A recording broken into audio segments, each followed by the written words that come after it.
Jeff Vieladal. I am a teacher. I do show choir, the musical, the show bands, anything that has to do with show choir, musicals, any of that. This is my 15th year of teaching. Every year I interact with, somewhere between 200, 250 kids just in the choirs alone and the crew.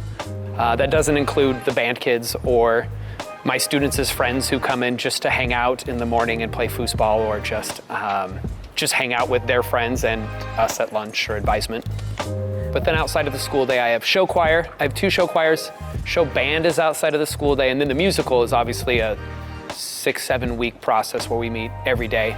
Show choir wise, we meet once a week outside of class. I work really hard to let them know that they're loved and to let them know that they have someone who cares about them. I would say most of my job has nothing to do with teaching people how to sing. We spend hours together every day. Sometimes I see these kids, especially during musical time, more than their own families see them. I work really hard to let them know they're loved and to just try to live out a good example that they can look to and go, oh wow, like there's something different about him.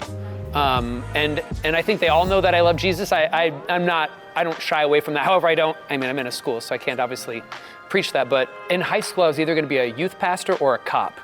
And then that transitioned into a youth pastor or a gigging musician.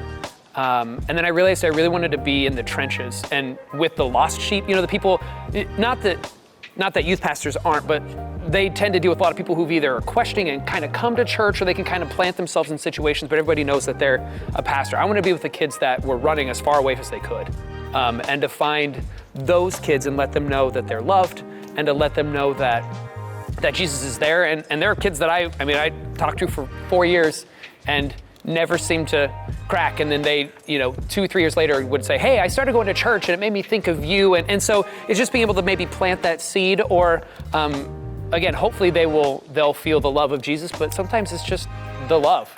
There are tons of broken kids everywhere, more now than I've seen since I started teaching. So there are a lot of kids who just desperately need someone to love them and to know that they're there, and that if they're struggling, they can just come and sit and talk. I just want to be a light, and I always talk about being a lighthouse, in the storm for these kids to make heaven more crowded, and to just, as they're going through all these trials and troubles, to have one steady person there that they know they can count on, where for some of them they don't have that at all. I'm not perfect, and I let them know that. I show them my flaws as well, so they don't feel like you have to be perfect, but just an attempt to love them, and just an attempt to give them somebody who cares.